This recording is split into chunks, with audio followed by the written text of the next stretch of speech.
Hello and welcome to Echoes of Influence, the podcast where we dive deep into what makes us tick as consumers. Today we're exploring a topic that most of us have experienced whether we realize it or not, FOMO, or the fear of missing out, and how brands cleverly use it to drive urgency and influence our decisions.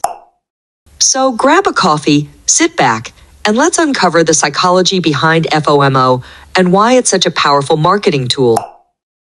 Let's start with a simple question. Have you ever seen a limited time offer or a flashing countdown timer on a website and felt the urge to buy something, maybe something you didn't even need? Well, congratulations, you've been a target of FOMO-based marketing.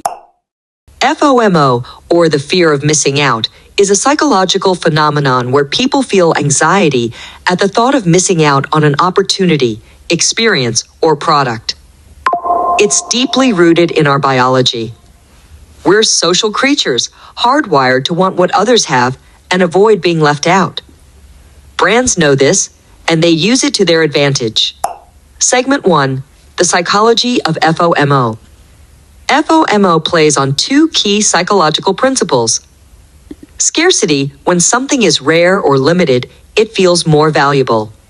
Think about phrases like only 2 seats left or limited edition. They immediately make you think, if I don't act now, I'll miss my chance forever.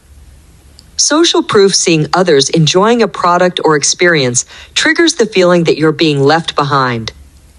Social media, for example, amplifies this by showcasing influencers or friends enjoying the latest trend or product.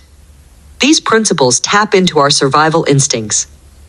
Scarcity signals that resources are limited, and social proof tells us what's safe or desirable based on what others are doing.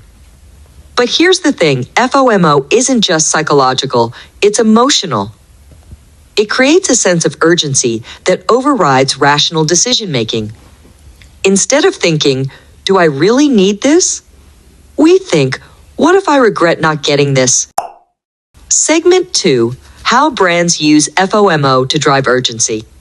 Host, so how do brands activate FOMO? Let's break down a few common strategies.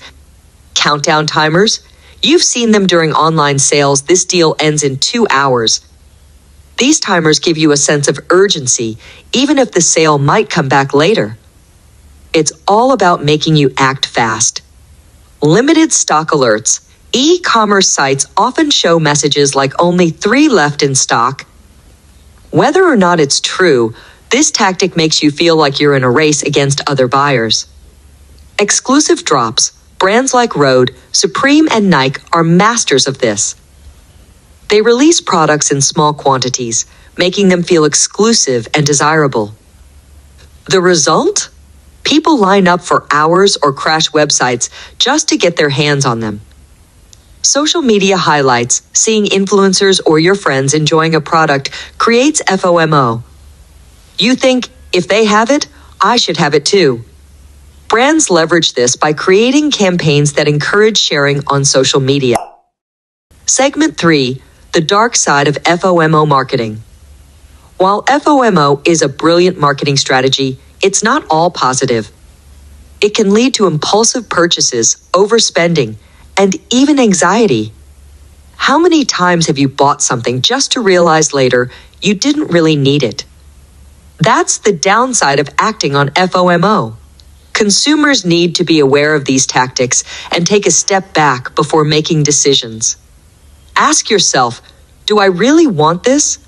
Or am I just afraid of missing out? Segment 4, how consumers can take back control.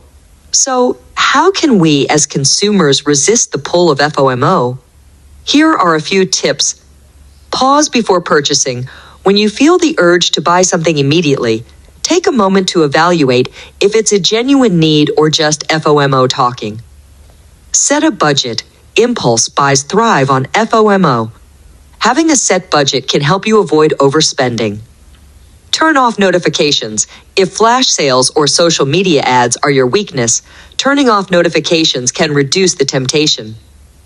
Focus on your priorities. Remember, you don't need everything. Focus on what truly adds value to your life. And that's a wrap on today's episode of The Consumer Mind. FOMO is everywhere, from online shopping to social media, but being aware of how it works can help us make smarter choices. If you enjoyed this episode, don't forget to subscribe, share it with a friend, and leave us a review. What's the last thing you bought because of FOMO? Let us know on social media. We'd love to hear your stories. Thanks for tuning in, and remember, you're in control of your purchases, not your FOMO. See you next time.